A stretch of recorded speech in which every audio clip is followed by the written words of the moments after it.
They said treat the disease by giving the person the disease. They said prevent the disease from a healthy person by giving him the disease. What do you have to say concerning this video? I've watched a video where I saw this happen. You know, the country was affected by a chicken pox, and they had to go to a cow to get the chicken pox, the pulse from the cow, and injected it in people to cure their chicken pox. So what do you have to say concerning what Pastor Chris just said? My fellow researchers, is this really true? Have we been able to research and know if the vaccine we are taking is really effective or causing more harm than good? So we need to research on this. If we can come together and make a research on this to verify this claim, I think that will solve the problem, because a lot is really happening. A lot is really happening. How can you take, the same disease and inject it into someone that is having that disease and say you're curing the person? If that is true, how effective is this?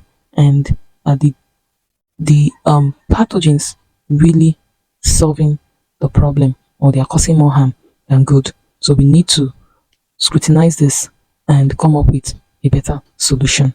Okay?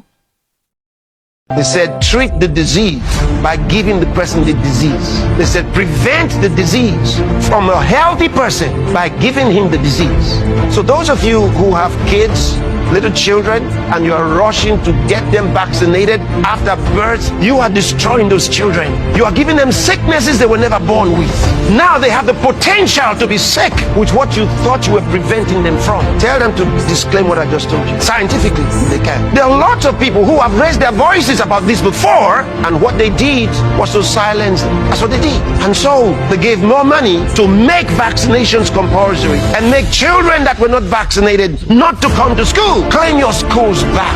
Take your schools back from these remorseless monsters. Take your schools back. Sue them about the content and the functionality of the vaccine, not about whether or not the child should be vaccinated, because they already have that entrenched in the regulations in several countries. So don't fight the legality of the vaccination, fight the vaccine itself. Tell them to prove what it contains and let them prove that it is safe. Let them prove it scientifically, and then get the right scientists to speak on the subject.